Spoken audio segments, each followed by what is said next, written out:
안녕하세요. 오늘 수업은 전기, 전자, 기초.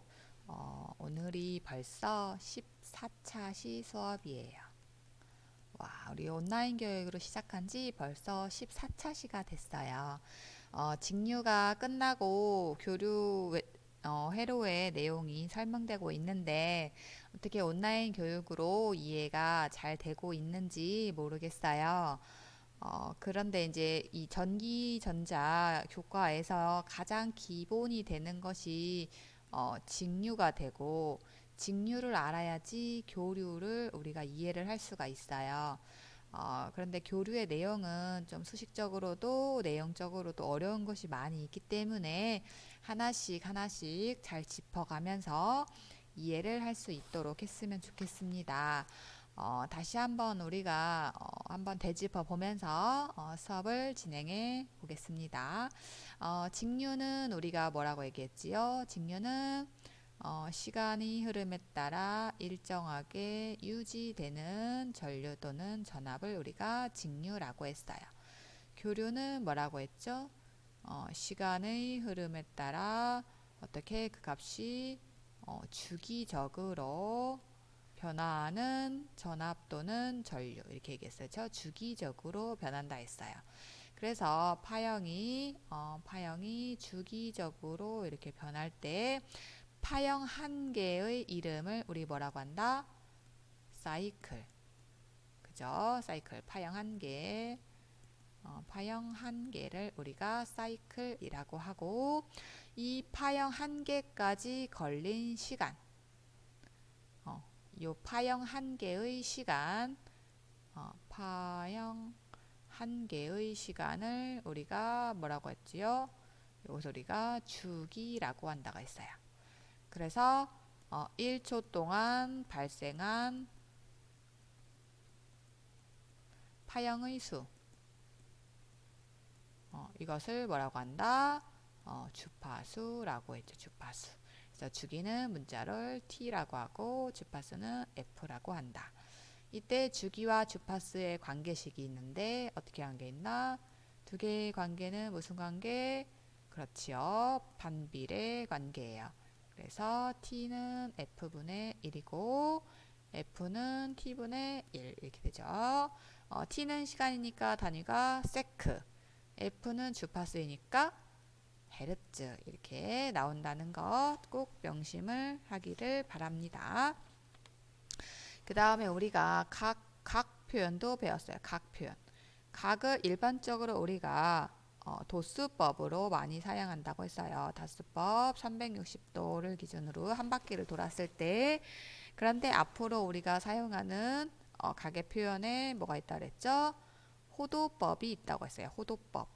그래서 호도법은 라디안이라고 하는 호를 이용하여 각도를 표현하는 방법, 호도법이라고 했어요. 라디안.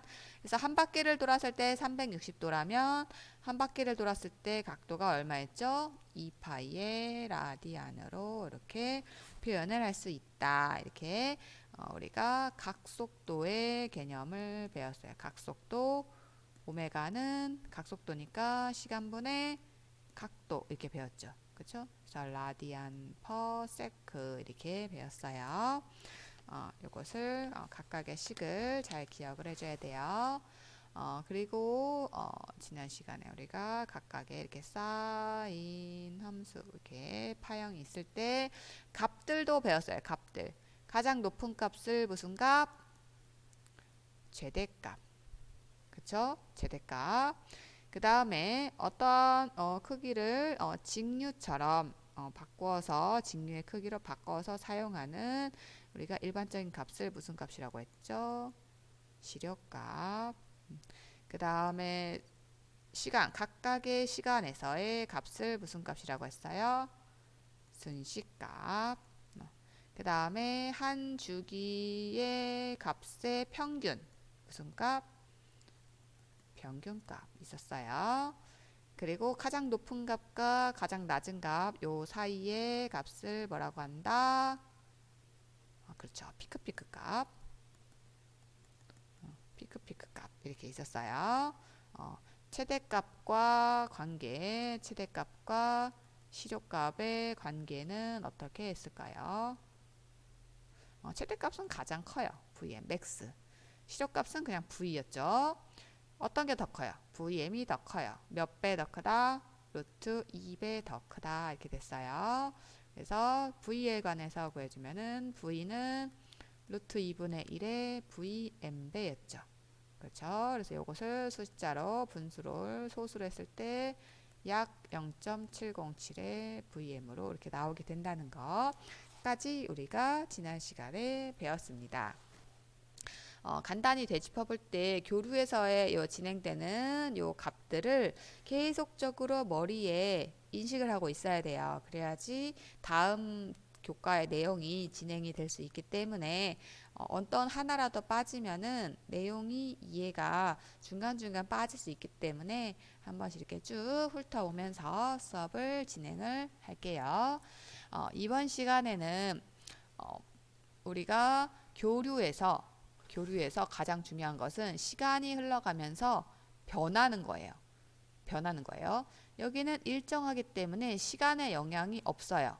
하지만 교류는 시간에 영향이 있는데 이것이 어떻게 영향을 주느냐, 그것이 바로 요 위상이라고 하는 거예요. 위상은 교류 신호가 여러 개의 교류 신호가 들어왔을 때 서로 다른 시간적인 움직임을 표현하기 위해서 사용하는 것이 위상이에요. 그래서 파형이 여러 개가 동시에 들어올 때 시간을 다르게 출발을 하면은 이것은 전혀 다른 파형이 되는 거예요. 그렇죠? 그래서 요 사용하는 것이 위상이라는 개념이에요. 그래서 위상차라고 하는 것은 요 각각의 파형에서의 각도의 차, 시간적인 차, 요것을 우리가 위상차라고 해요. 그래서 이 위상과 위상차의 개념을 이용하려면은 두 개 이상의 파형이 발생했을 때예요. 한 개만 있을 때는 상관이 없어요. 위상이 비교할 대상이 없잖아요.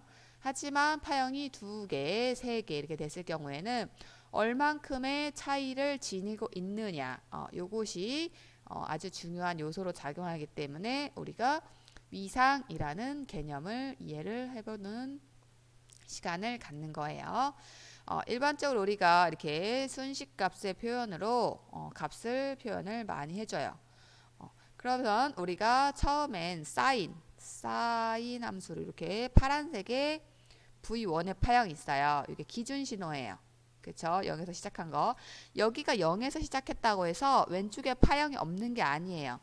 여기에서 보면은 요 파형이 여기에도 이렇게 이어지고 있는 거예요. 계속적으로 발생하기 때문에 여기에 있는 거고, 빨간색도 여기에서 계속 이어지고 있는 거고, 그 다음에 초록색도 여기에서 화살표가 와서 초록색도 여기에서 계속 이어지고 있는 거예요. 파형이 끊이지 않고 계속 발생하고 있는 거예요. 교류는 이렇게 요 보여지는 파형이 끝이 아니라. 그래서 이렇게 파형을 보게 되면은 파형을 이렇게 보게 되면은 이렇게 기준 파형은 Vm sin 오메가 t로 우리가 일반적인 순식값의 표현인 거예요. 그런데 이렇게 V2는 시작점이 약간 뒤로 왔어요. 그쵸? 약간 뒤로 왔어요. 약간 뒤로 와서 얘가 지금 0이었을 때 요 값인데 얘가 세타 2만큼에 왔을 때 0의 값을 갖는 거예요. 그쵸? 그래서 세타 2만큼 됐을 때 요거랑 같은 값을 갖잖아요. 그래서 마이너스 세타 2예요. 지우개로 지우면은 연필로 하면은 잘 안 보이니까 요 부호를 잘 이해를 해줘야 돼요. 왜 마이너스이고 왜 플러스인지. 얘가 오른쪽으로 이동해서 오른쪽 이 축에 Y축에 오른쪽으로 이 시작점이 이동을 했다 하면은 마이너스예요. 내 V3처럼 왼쪽으로 이동했다 하면은 플러스예요. 이렇게 외우는 게 더 편하겠죠. 근데 그 시작점이 지금 0으로 되는 지점이 여기도 있고 여기도 있어요. 그런데 시작점은 마이너스에서 플러스로 올라가는 요 점이 시작점이에요. 마이너스에서 플러스 올라가는 요 점. 이 점은 플러스에서 마이너스로 내려오니까 시작점이 아니에요. 그래서 요 점, 요 점, 요 점을 비교로 시작점을 이렇게 봤을 때 이쪽에서 보면 어느 쪽을 봐요? 다시 2점, 2점, 2점 이렇게 되는 거예요. 이해가 되나요? 이렇게 올라가는 2점, 올라가는 2점. 그리고 여기는 하나 여긴가? 이렇게 되죠, 그렇죠? 이렇게 되는 얘가 아니고 이렇게 세 개의 점 하나, 둘, 셋, 초파빨, 초파빨 이렇게 되잖아요. 요 점을 잘 보고서 그래서 위치를 잘 잡아야 한다는 거. 오른쪽에 있으면 마이너스, 왼쪽에 있으면 플러스. 그렇죠? 그런데 만약에 이렇게 두 개의 파형, V의 파형과 I의 파형이 두 개가 있어요. 두 개가 있는데 이곳이 시작점이 지금 어떻게 돼 있어요? 시작점이 같아요. 그렇죠? 중간에도 같고 끝나는 점이 같아요. 이렇게 파형이 두 개가 있는데 위상각도 요 위치 차이가 없어요. 요것을 어떻게 얘기를 할까요?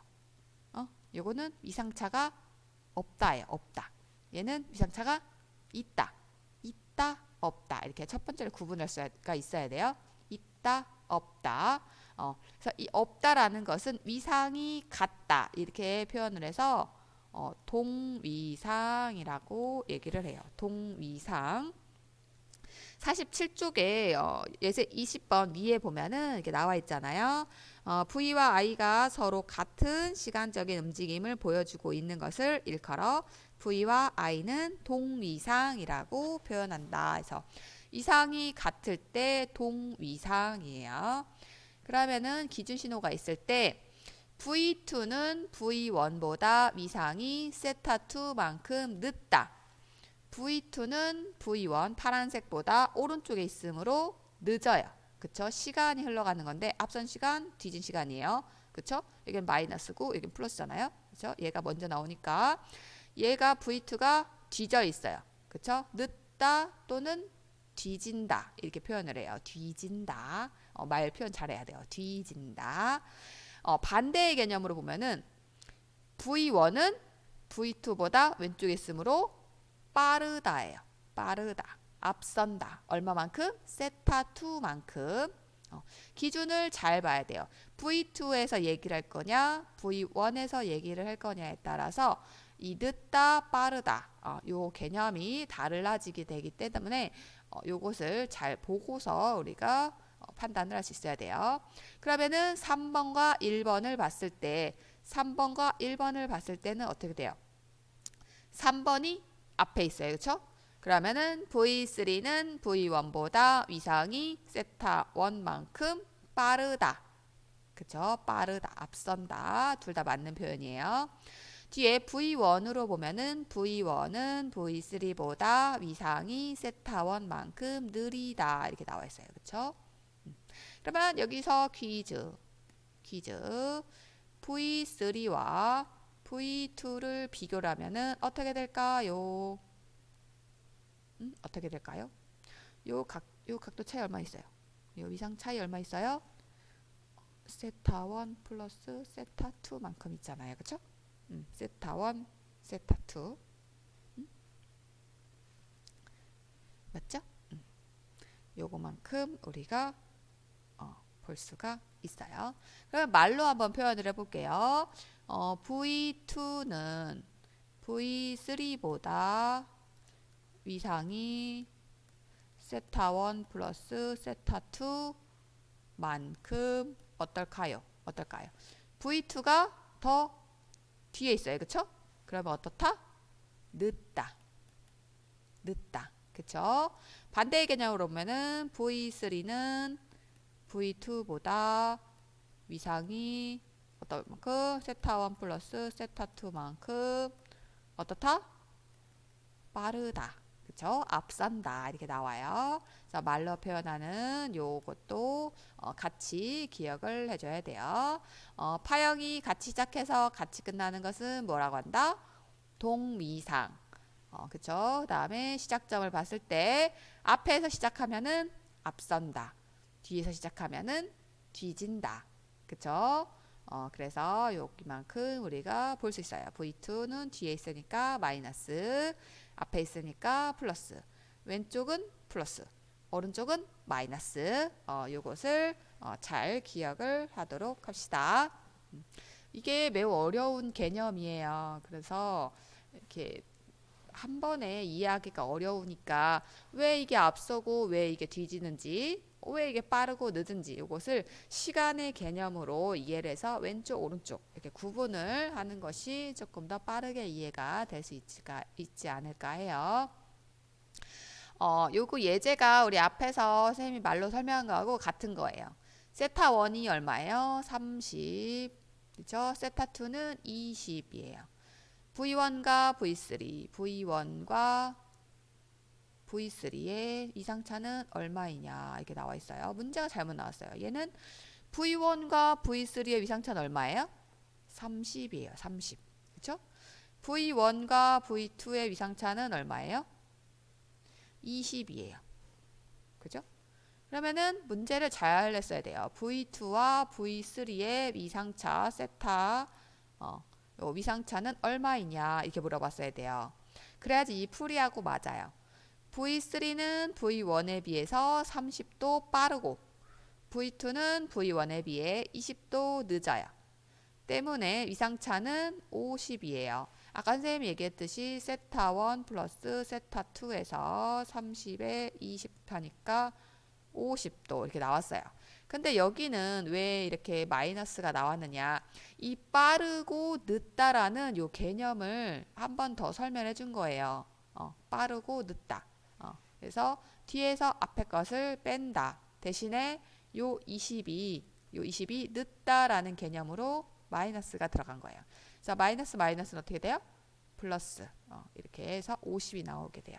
수식이 이렇게 그냥 단순히 값만 비교해서 우리가 각도를 이해하게 되면은 이와 같이 우리가 간단하게 구할 수 있는데 이가 왼쪽에 있으니까 뭐 마이너스 뒤지니까 마이너스 요것의 개념을 이해해서 풀어도 되는데 그냥 이렇게 각도로다가 이렇게 요 폭으로 값이 나온다면은 이와 같이 푸는 것이 조금 더 쉽게 해결할 수 있지 않을까 싶어요.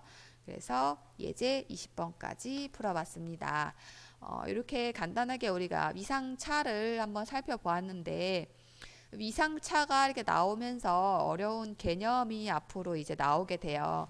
다음 시간부터 우리가 RLC 회로가 나오게 되는데 여기에서 수식적으로 복잡한 식들이 나오기 때문에 그 전에 앞서서 간단한 수식 공부를 한번 해보도록 할게요.